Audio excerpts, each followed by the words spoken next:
What is up, everybody? RasouliPlays here, bringing you guys an honest review of Sonic Forces for the Nintendo Switch, PlayStation 4, Xbox One, and PC.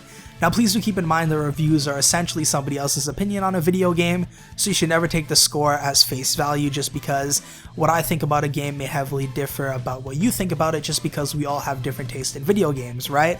And also, I do indeed have an anime profile picture, meaning that on the internet my opinion is completely invalidated. But I did beat the game about an hour ago, and while it's still fresh in my mind, I decided to go ahead and give my thoughts on it.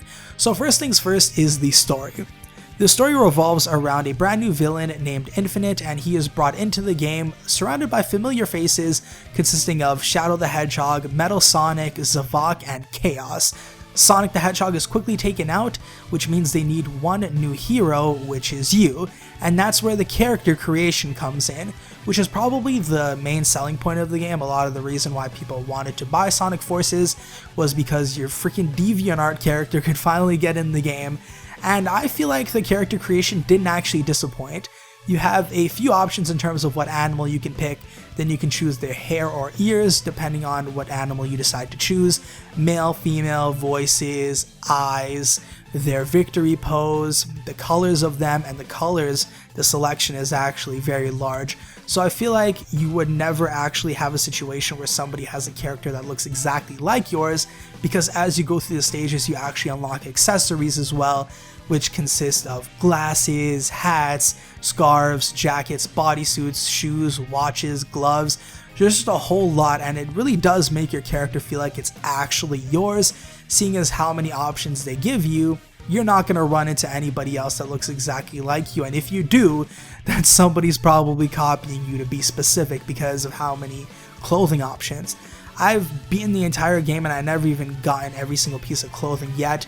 There's a lot of missions you can do to help you obtain other pieces of clothing, which is probably where a lot of the replay value comes in of why you'd want to go back to older stages. Speaking of the stages, they're a little interesting, to be completely honest. This is probably where a little more of the negative side of the game comes in my personal opinion. These stages are fairly short, to the point where maybe each one, if you're good, you can beat every level in about 1 minute and 30 seconds, maybe 2 minutes, even on the hard difficulty. And it's also a lot of the times on autopilot. It's divided by 3 sections and one of them is merged. So you have classic Sonic levels, modern Sonic, your original character levels, and then the merged one is where modern Sonic and your original character go through levels together, which in my opinion were the most fun levels to go through. But like I said, they were very short and they were not very difficult either. If you're going to go ahead and play through Sonic Forces, even if you haven't played a Sonic game before, so long as you've been through a platformer, you can probably get through hard difficulty easily. I've never played on normal, but I didn't really have trouble playing on the hard difficulty, so I'd highly recommend you play on that. Even on hard, it's pretty simple. You may hold the freaking boost button throughout the whole entire stage, or the spin dash, and you press the jump button from time to time, but besides that, it's pretty straightforward. You just go like toward the direction that you're looking at the start of the stage all the way to the end, so it's just straight for the most part. Occasionally there's like loops and whatnot and maybe some grind rails, but as far as I'm concerned, you just go in one direction and from start to finish it's the same one, which is a little unfortunate, especially considering that the stages are also short. There is a total of 30, which includes the boss fights as well, and they are all around that length. You hear 30 stages and you assume the game's going to be fairly long, but it's really not, considering how fast you can actually beat those. I'm no speedrunner, but I assume once people actually start speedrunning the game, they could probably get through the entire thing with skipping cutscenes, maybe like an hour 30, which is pretty short. It does have bonus levels, which was not included in the 30, so you can have fun going through those as well, getting some extra clothing and secrets, and then there are some Shadow exclusive levels that is an add-on, but it is not a part of the main story, but it does reveal some information about Infinite that is recommended that you play after you've beaten the original story of Sonic Forces.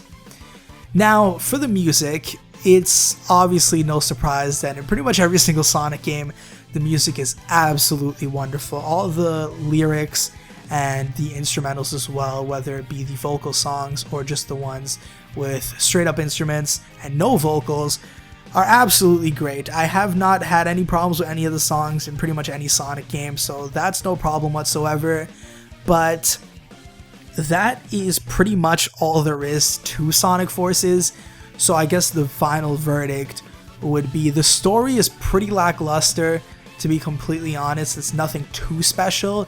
The main focus on the game is the character creation, but I did think it was fun. I'll be completely honest, I would not probably give it the lower scores that a lot of people are giving it. It doesn't suck by no means. It is a good game. It's just a fairly short game and a fairly easy game. So if you're okay with that, then I would recommend you get Sonic Forces. If you want a little bit of a challenge, I guess you could go for the S rank, which also isn't difficult because you can get experience boosts, meaning that you can get an A rank, but since you get the 1.2 times or 1.5 times, you'll get to the S rank easily. So if you want a challenge, I probably wouldn't go for Sonic Forces. If you don't mind just breezing through levels and going fast like what Sonic games are actually about, then Sonic Forces should be good for you.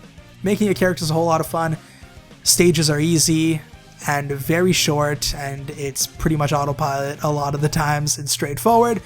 But all in all, with the whiz spins, occasionally changing things up because it gives your character different abilities, you can find new secrets to go through the stages, and it is pretty fun in my personal opinion.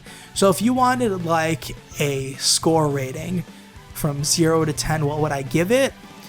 Probably a 7. I'd give it a 7. If the stages were a little longer and a little more difficult, I probably would have given it a 7.5 or an 8, and then if the story was more good, I would have gave it like an 8.5 or something like that. But as of right now, it stands at a 7, which is not terrible. It was fun. I don't regret buying it or playing it. But let me know what you guys think about Sonic Forces in the comment box below, and let me know if you're going to be picking up the game. If you're interested in watching a playthrough, I do have one. There is a playlist link in the video description down below. But thank you guys so much for watching. Hopefully you guys enjoyed, and I will catch you guys later.